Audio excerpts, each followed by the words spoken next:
Ay, na anak ko. Buti hindi ka nagmana sa papa mo. Ganito dapat yung chicks, boy. Gwapo.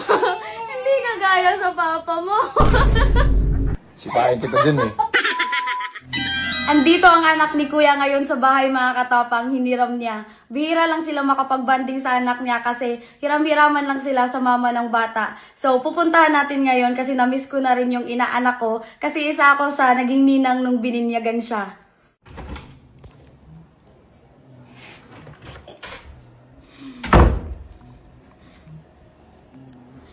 Ronin! I miss you! How are you, baby? Pagbusa mo yung mukha.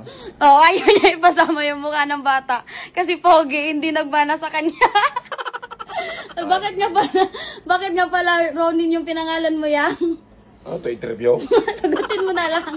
Kasi nung binuntis siya ng mama niya, napakahilig kumunod ng Japanese movie. Yung samurai, yung pangalan, Ronin. Sakto nagtunog sa pangalan ko, Ronnie, kaya Ronin. Oh, narinig nyo yon, pang international, pero yung papa lang yung local.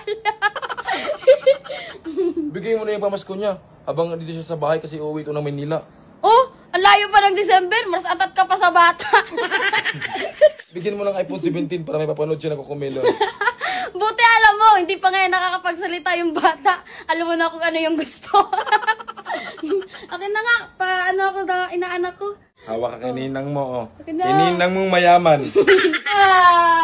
Ang pogi-pogi na inaanak ko. Buti hindi ka nagmana sa papa mo. Ginagawa mo. Ganito dapat yung chicks, boy. Gwapo. Hindi ka gaya sa papa mo.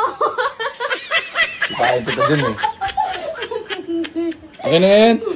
Oh, pogi. Kuya, may mga nabasa ako sa comment. Concern ako, syempre, kasi inaanak ko yan.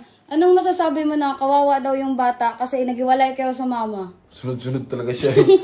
Sagutin mo para maliwanagan din sila. Bakit naman kawawa? Eh, di ko naman tinatalikuran yung pagiging ama ng bata. Kawawa kung tatalikuran mo yung pagiging ama. Ang importante dyan, meron kayong relasyon ng bata. Kung dati may naririnig ko na naghiwalay yung mga partner, nasa utak ko kawawa yung bata, bakit naghiwalay? Eh ngayon, experience ko na, di baling maghiwalay kaysa walang peace of mind. Oh, narinig nyo yon? Siguro naman, naintindihan nyo na. Bala nga kayo dyan.